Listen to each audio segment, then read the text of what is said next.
Good afternoon, everyone, and welcome to our webinar on the important topic of dairy animal welfare. My name is Erika Oakes, and I'm a Program Development Manager here in Animal Health and Fertility. And with me, I've got Kathryn Davis, who is the lead of the Animal Health and Fertility program. Before we get started, just some housekeeping. If you're having any issues, just contact Redback. Some numbers have just popped up on the bottom left-hand screen there. Also, throughout the presentation, if you have any questions, please write them in there, and Kathryn and myself will get to them. And this webinar is being recorded and will be available afterwards on the Dairy Australia website. So on that note, I'll pass over to Kathryn to get us started. Thanks, Erika. I just wanted to give you an overview of what we're covering today in this webinar. There's been a lot of activity in the animal welfare area over the past few years, and today we will attempt to bring you up to date on some of the key issues that we're looking at from the industry perspective. So firstly, we'll be talking about how the welfare of our dairy animals is linked to our industry's social licence. Then we'll provide some context about the drivers of change in this animal husbandry welfare space. Then we'll focus on some more specific details of what is in the new Australian Animal Welfare Standards and Guidelines for cattle. And finally, we'd like to discuss how to ensure that everyone in the dairy industry does the right thing by their animals and what to do if you have any concerns. So firstly, I'll just, not assuming that everyone's understanding this concept, social licence. Most people listening will have a driver's licence. Quite a few of you might have firearm licence, but not everyone's sure if they've got a social licence. So it's really a concept that's come into being over the last few years, and it's really been defined as what society, conditions society places on your products or your service, your company, or even your whole industry, which it requires you to do in order not to place any sanctions on you. So you've got to fit with society's expectations. So it's a very, very important thing. Otherwise, your whole industry could be deemed something that society doesn't want, and you are then left without an industry. So we've had lots of examples of where animal welfare has put social licence at jeopardy. We've had speakers showing the world things that happen now are very easily shared through social media. We've got lots of videos being taken in real time, and it's very easy for people to keep an eye on what's going on, even on the most remote farm. You're never quite sure who's watching. It could be the world. And of course, we've had some recent examples in Australia where the social licence has been put in jeopardy by practices that society has deemed are not acceptable. So basically, it's a very, very important licence, and it's something that belongs to everyone who works in the industry. It's something that's a collective licence. So Dairy Australia has been doing some work to try and look at our social licence and understand what's the outside view of dairying and what does the community think about our industry. So there's been some work conducted for Dairy Australia with consumers by a group called Future Eye, and they've found some interesting things.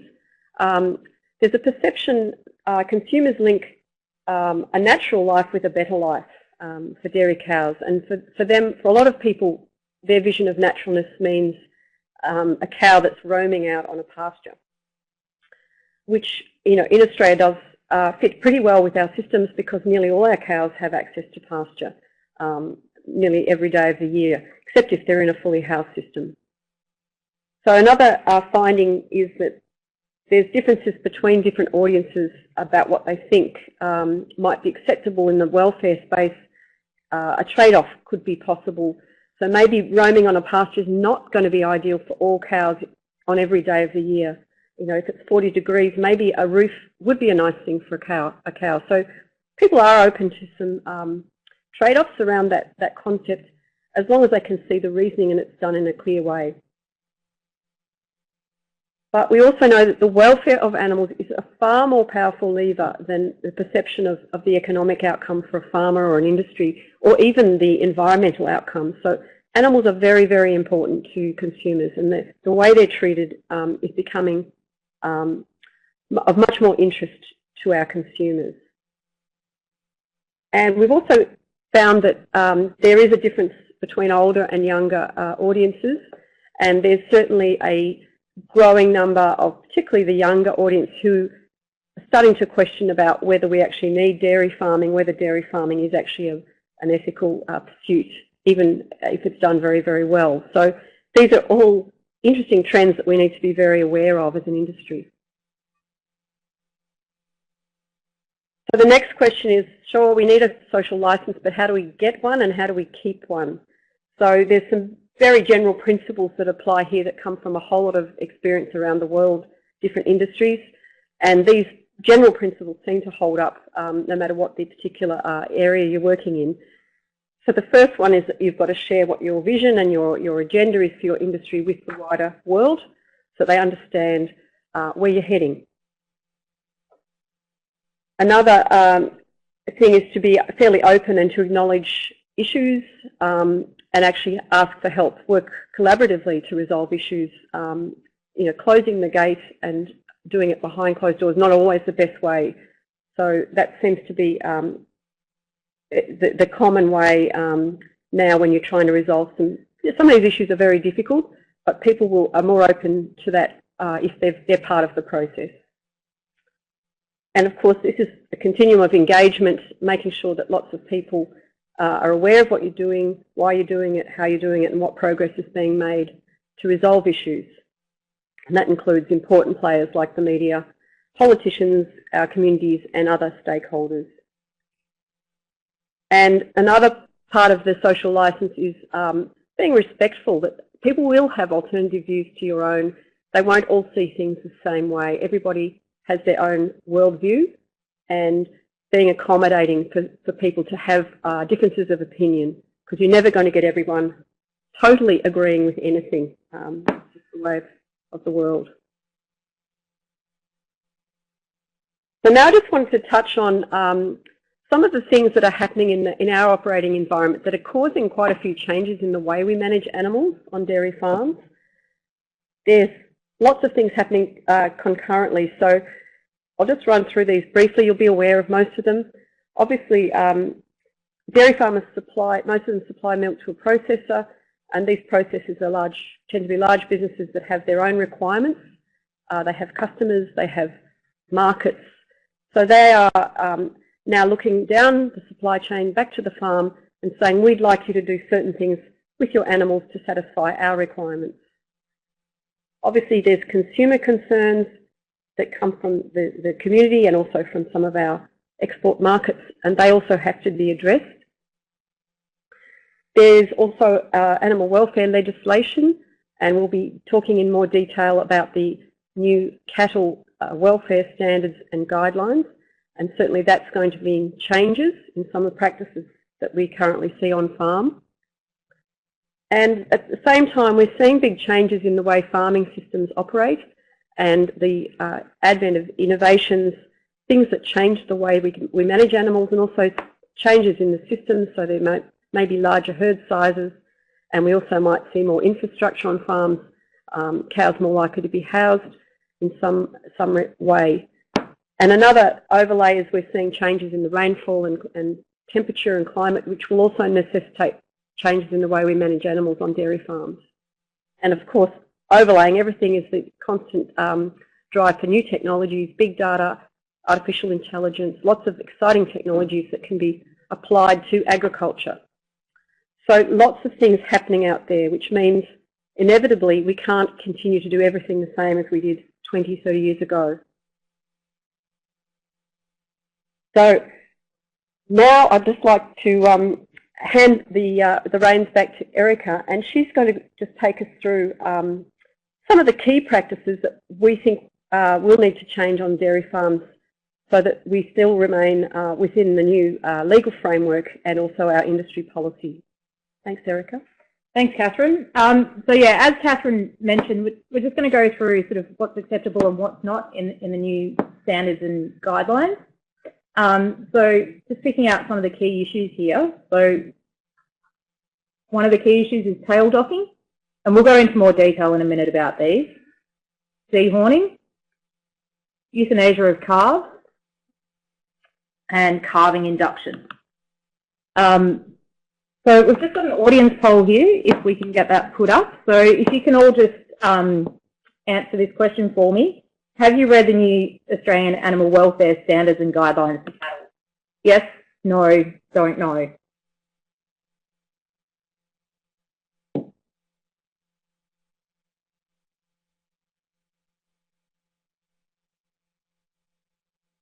Okay, all right, we might stop that there. Thank you for answering that.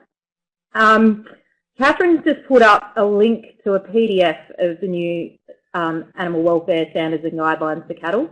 So that's on the bottom left-hand side if you feel like downloading that and having a read of it. So I'm going to move on to tail docking. So tail docking is a painful procedure. It may also increase irritation from biting flies and cause chronic nerve damage and pain. So in the new standards and guidelines, this will only be acceptable if it's done on veterinary advice and to only treat injury or disease. So tail docking will become illegal. So it is unacceptable for managers to do it for management reasons or without veterinary advice. There are alternatives available. You can trim tails or fly control. And what was done as well is if you are interested in alternatives to tail docking, we've also put up a PDF bottom left-hand side that you can download and read. So we've recently gone out and done some more research. So we do research every year about animal welfare practices, and this is some of the recent research that's come out. So here you can see that in 2016 there are 9%. The good news is the proportion of farmers tail docking has fallen since 2012. So that's good, from 18% down to 9%. The bad news is that there's still 9% of farmers tail docking in 2016. So there's still got quite a way to go to reduce that down to 0.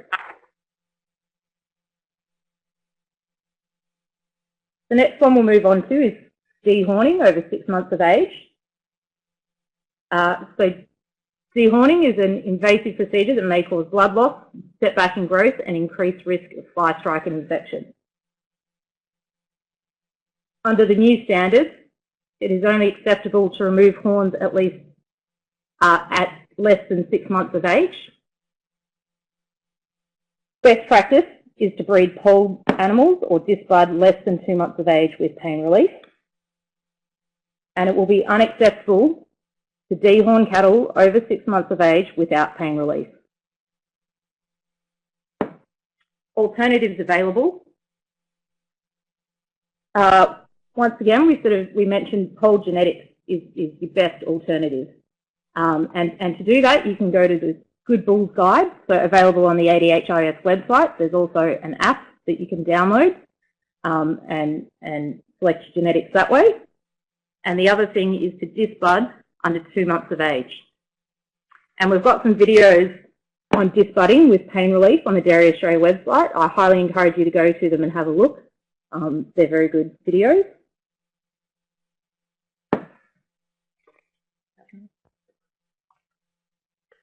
Oh, Erika, we've had a question. Victor's asked, some farmers are getting rid of the bottom brush at the end of the tail. He's wondering if this is unacceptable too. I can pick this one up. Basically, it is unacceptable to take off any of the bone. So just the hair is fine, the switch, but not any part of the actual tail.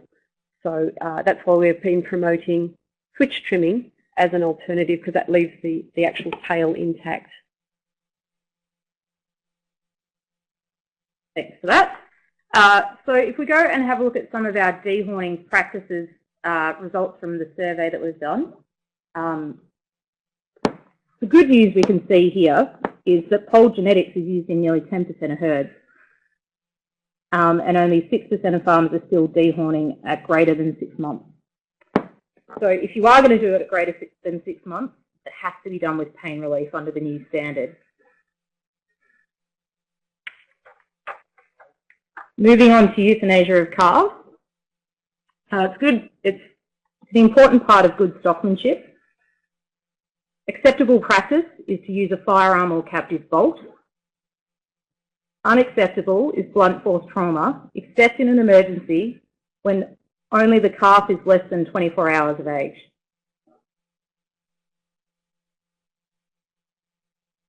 So as we said, captive bolt or firearm is your best option there. There is accredited training through the NCDE called Euthanasia of Livestock. It will be available nationally once WA Firearms Act has been amended. It's currently being trained throughout the country except WA because of that Firearms Act. Kathryn, we've had a question from Julie. Have you found tail docking is more predominant in Vic and SA than in New South Wales and Queensland?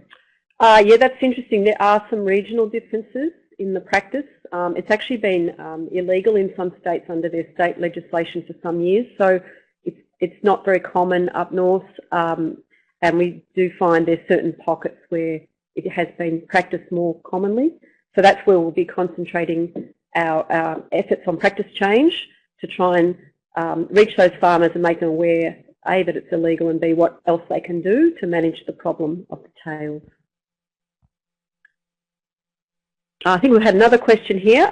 Stephanie, you may have said it already. What's the official date of the new standards coming into effect? That's a great question, Stephanie, because it's the national standard has been developed, but it's not yet legislated state by state. Actually, animal welfare legislation is a state responsibility in Australia, so every state parliament will have to enact the standards. And at the end of this webinar, we're going to point you to a website where you can go and find a detailed list of what the plan is for implementation of the new standards in each state and territory of Australia. So if you wait till the end, you'll find a link that takes you through to that information. Thanks, Kathryn. We'll just move on to some of the results we've had that we asked around calf euthanasia practices in our survey. So the good news here is that fewer farmers report using blunt force trauma, so that's really good to see. So this graph here, we can see that fewer farmers in 2016 are using blunt force trauma. It's actually it shows the captive bolts used, sorry. So you can see there's been good uptake of this device. It's fairly new for a lot of farmers, but we're finding people find them, once they know how to use them correctly, very useful tool to have on a farm and can be a lot safer in a workplace than having a firearm. So Dairy Australia's training has been embraced very enthusiastically by farmers in some of our regions, and we can see that a lot of them have now picked up this technology and are using a captive bolt device to put down animals. It can be used on other classes of stock apart from calves, of course, so it's very handy to have a method that you can put an animal down in an emergency situation without having to have a firearm licence. Kathryn, we've just had a question from Rupert. Is it likely that WA's Firearms Act will result in captive bolts being exempt from licensing? Rupert, thank you for asking that question. We've had some word from our policy people that the recommendation has been made to the West Australian Government to change the legislation so that the captive bolt devices which have no projectile, like these ones we're talking about, will be exempt. So that's fantastic news, but it is still not legislated. So currently we just have to wait for the law. But the intention is there to change the law, which is great news for WA. Great. All right, I'm going to pass back over to Kathryn to talk about the phasing out of calving induction. Yes, I just wanted to go through an industry initiative to phase out calving induction. This is not actually a legislated change. This is a proactive industry policy that was signed off by the Australian Dairy Industry Council back in 2015. And the plan is that we will phase out this routine use of calving induction for management purposes over the next few years. So the plan is that there's industry has asked vets to cooperate through, it is a veterinary procedure, so we're able to work with the vets to gather the data about what's, who's prescribing this procedure and how many animals are being induced. And so a target was set by the ADRC last year, and in this current year it was acceptable to induce up to 15% of animals within a herd. That was the cap. If there was a requirement for some reason to induce more than that percentage, then the vet had to apply to a dispensation panel, which is an industry panel, to get to evaluate the evidence and see if there was a case and to actually get dispensation. So that policy's been in place now for nearly a year. And we're encouraging farmers who still do use calving induction as a reproductive management tool that they really need to start working now on their reproductive management strategies rather than waiting until this procedure is completely banned. They are better to start making changes now because reproduction is a slow-moving area of management, and it does take several years to make a big change in your management system. And so we've been working hard through Dairy Australia and our in-calf program to make people aware of this change and also support them to start making some changes. So the alternatives available, there's many things you can do. We're encouraging people to just take a bigger focus on reproductive management, so things like their nutrition, the way they're growing up their replacement heifers, looking at general herd health measures, things like the transition management is very critical to making sure cows have a smooth transition and come back to full health and are able to conceive in a timely manner. We're also working hard in the genetics space to select sires whose daughters will be more fertile than their mothers, and this will also help. Over the long run, we'll lock in those benefits and end up with a more fertile herd. We're also, there's options around culling, removing animals that don't fit the calving pattern of the herd. They don't necessarily have to be culled from the industry. They may go to another farm where they have a different calving pattern. So that's always an option. And then say people are actually assessing their calving pattern and trying to work out if their current pattern is the optimum one, and they may have some room to do something different in that space. We're also, through Dairy Australia, trying to provide farmers with really expert advice in this space. It is complicated, has big repercussions if you make poor decisions. So Dairy Australia has been training a group of advisors called Repro-Right advisors who are available to farmers in every state, and they have really expert skills in developing whole farm strategies for reproductive management and help to support farmers through this sort of practice change. So we have more about those on our Dairy Australia website too. We also prepared a webinar back in July. We have the benefit of learning from another country that has been down the same path with calving induction in New Zealand.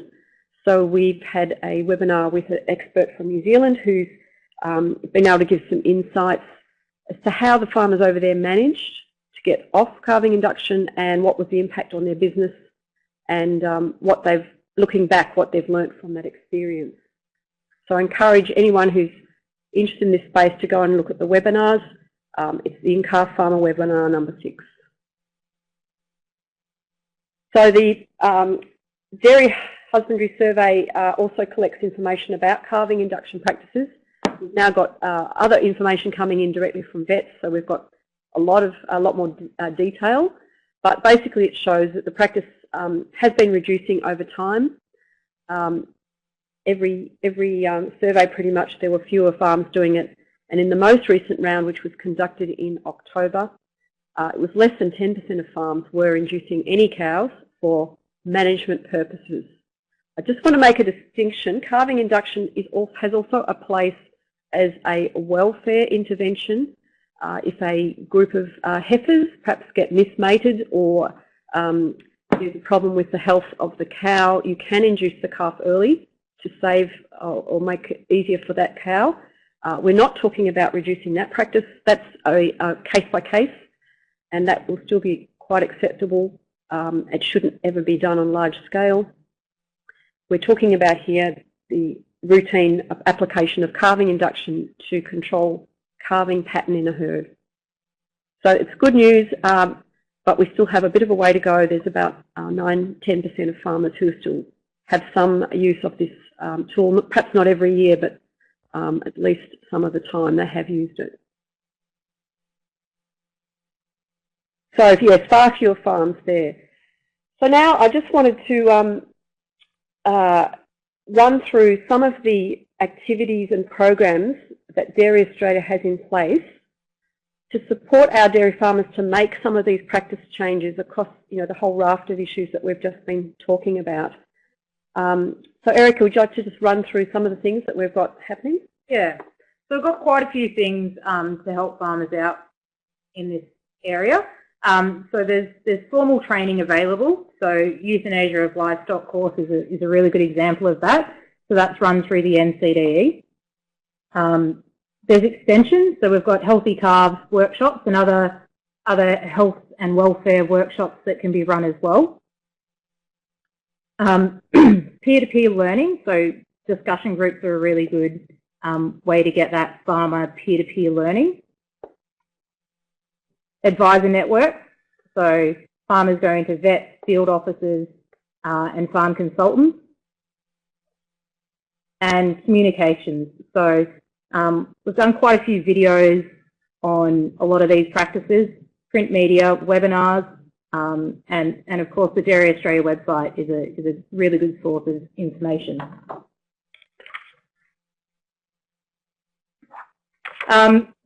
However, communication and education coming from the industry will only get us so far. And everyone needs to be involved within the dairy industry to work together to ensure that farmers and workers are aware of their responsibilities to animals and any poor husbandry practices are identified and replaced with acceptable practices. Kathryn, can you talk us through some of the options if you see something happening on farm that's not right? Yeah, this is a really interesting issue. I've been doing some face-to-face sessions with farmers around the country over the last few months, and we've had some really good discussions about this because, as we've talked about at the beginning, our social licence is a collective asset, and we've all actually got to work to save it and protect it because poor practice somewhere else can actually have a lot of impact on your own business. So it is everybody's responsibility. So obviously, if you see something that's not right, maybe your neighbour's still dehorning animals and he's not using pain relief, just as an example. What do you do? Like, obviously, there's lots of options. These are just a few of them. Obviously, you could just go and talk straight to them. If you don't know them, maybe you have to ask someone else that they trust to sort of start that conversation, just to create a bit of a bridge. Obviously, it just depends how well you know the people and what your relationship is with that person. Obviously, there's quite a few people who work around the industry who can be really helpful in this situation. Vets are pretty helpful if they have a farm vet. They often can give some really targeted advice and put people onto the right path as far as making changes. Farm consultants also get on farm and are able to help people understand what everyone else is doing. Because they go from farm to farm, they can provide that sort of normalisation of what everyone else is up to, and that often helps people move when they realise that they're the last person in the district doing something. Obviously, with dairy farms, they have this relationship with their processor, and generally processors are very supportive of good practice, and they really want everybody to be doing the right thing because it's a risk for their business as well. So it's important if there's, often the milk processor field officer could perhaps be involved if there's something that was, not going to be dealt with locally. We also have the ability to reach out to some of our dairy farmer organisations and the dairy regional development programs. Dairy Australia supports 8 regional development programs around Australia, and each of them has local staff who have ability to go out and talk to farmers and provide that education and training and extension support. And we've also got obviously state governments when things escalate and become real welfare issues. They are certainly involved because they are the regulators in this space. And in some areas too, the RSPCA is also a regulator of welfare, and they are also able to investigate serious issues that happen on farms. So, you know, there's lots of things you can do, but the main thing I'd like to just ignoring the issue and hoping it goes away is probably not really a good option, because say it only takes a bit of exposure in the media and these issues can become really critical to the whole industry's reputation. So I'll just hand back to Erika now to talk about our RDPs.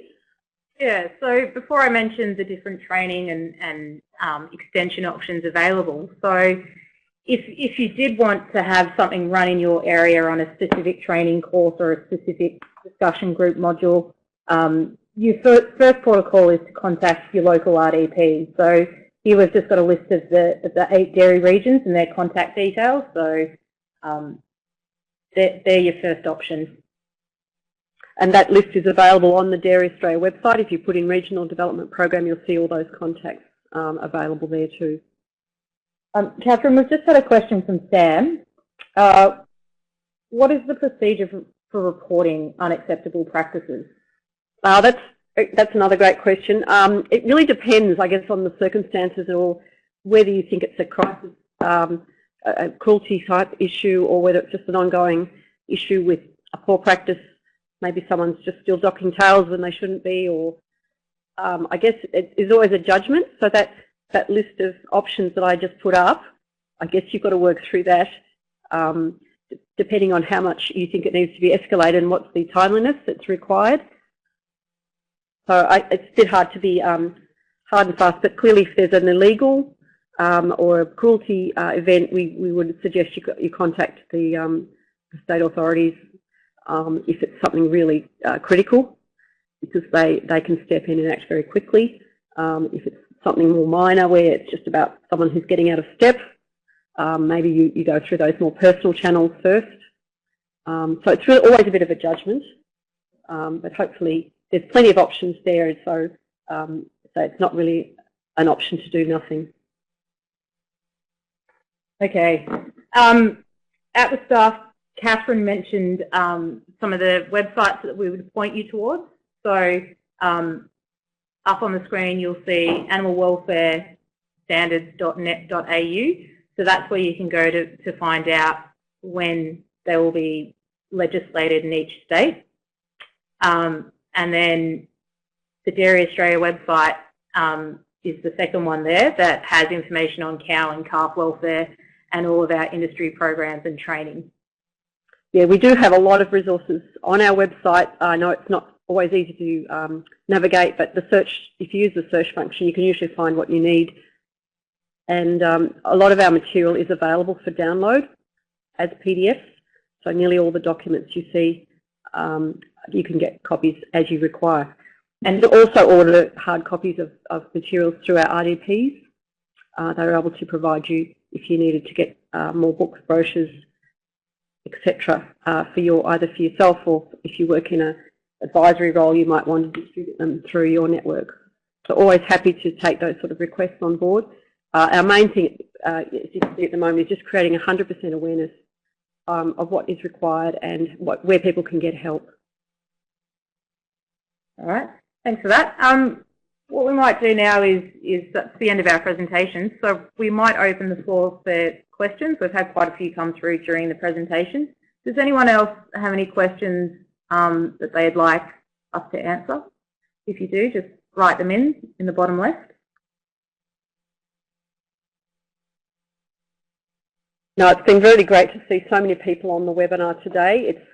We've had a lot of people register. It's obviously a topic that's of interest to quite a wide audience out there, so I'm really pleased that you've all been able to get on board and help us do our job, which is spreading the word and creating this awareness that we need. So I can see a couple of people are just typing, so we'll just hold a couple of minutes to see what pops up. Excellent.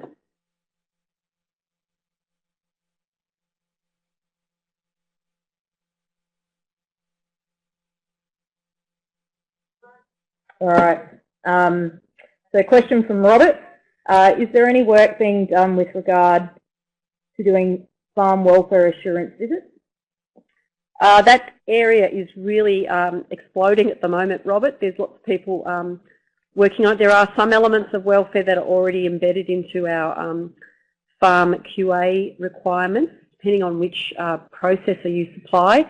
They have different standards around that, but there's certainly a lot of interest in verifying some of the practices so that then that can go along our supply chain to our customers, etc. So at the moment, there's a fair bit of work happening, and we will be releasing more information about this soon. It actually fits under the dairy industry's sustainability framework as well, so we have people working to develop more detailed ways of providing that sort of assurance that people are looking for. Great.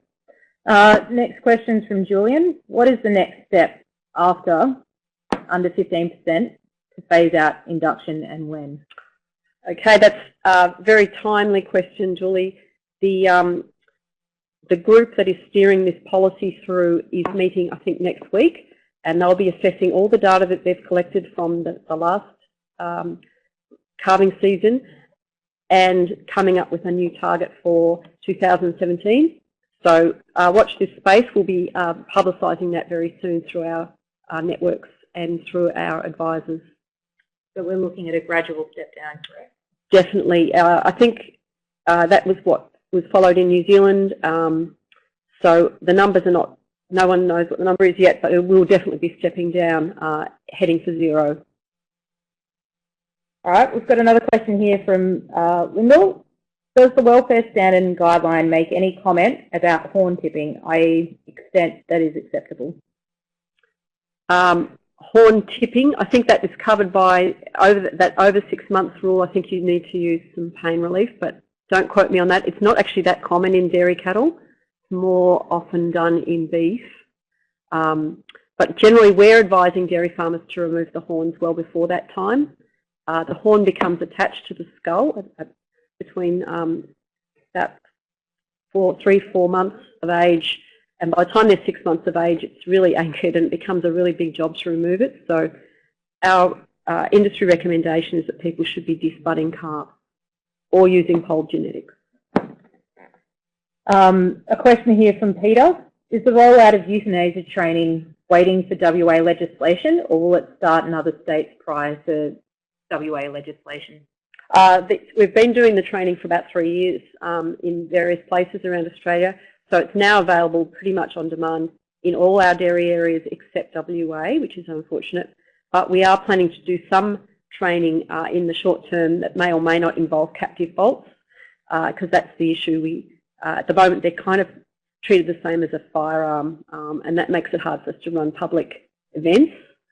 So we're working with Western Dairy to come up with an option that will work in WA until the legislation is fixed. And just on that, Peter, if anyone does want a course, they are available to run sort of on demand, and the best way to get one up and running is to contact the RDP. So contact your RDP. I've got a question here. Will we be milking cows in 10 years' time? According to Animal Rights and Animal Justice Party, they're advocating alternative crops to produce milk.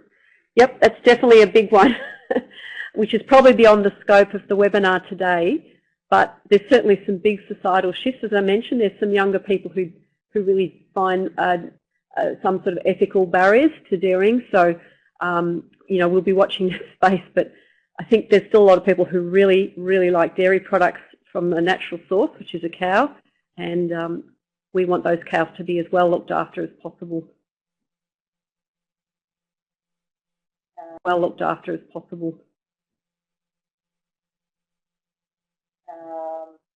What else have we got here? A comment there from Julie about New South Wales farmers working to get the standards legislated, so that's good. Matt, sorry, I may have missed this, but is there a definition for appropriate pain relief? I think the legislation has left it fairly open because it has to allow for future-proofing. Obviously, there's a lot of technology coming into this space, new ways of delivering and potentially new drugs, etc. So I think it's appropriate is the wording, and that will depend on the situation, what's feasible, what's accessible, what's safe. etc. So I think that's a bit of a judgment, I guess, depending on the context. I've got another question here from Tristan. I've got a problem about people not handling animals correctly, using coercive methods to handle animals. I think that's part of a bigger industry program we're working on, is good stockmanship. Yeah, so currently working on redeveloping a stockmanship training course. So using low stress stock handling and best practice to move cattle. So watch this space early next year, and once again that will be through the RDP. And the general message is, with a dairy business, the best way to handle stock is in the lowest stress way possible, because we know that comfortable, content, relaxed cows actually produce a lot more milk than cows that are stressed in the dairy or have been badly handled or who are afraid of people for some reason. So it's always good for the dairy farm business to have their staff appropriately trained and make sure that they only use low stress methods. Kathryn, we've had a question from Robert about pain relief. So most pain relief medications are prescription only. Will there be an industry position on whether a vet should make these drugs available to dairy farmers?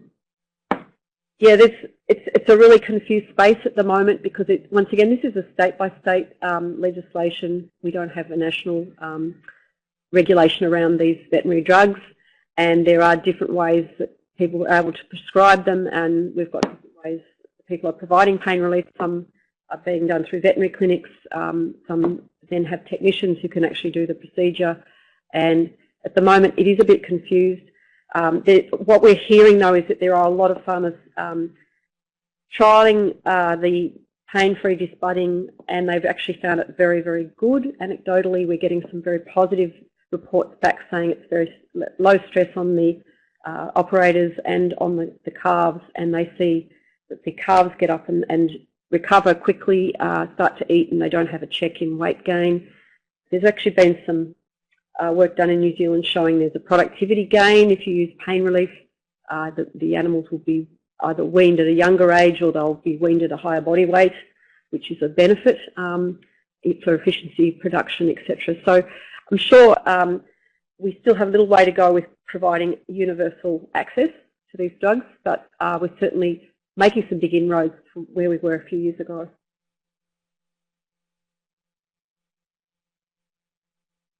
Well, it looks like that's all the questions for the moment. So look, I'd just like to thank everyone who's joined us today, and encourage you to remember that this webinar is being recorded and will be available for others to view on demand in a few weeks.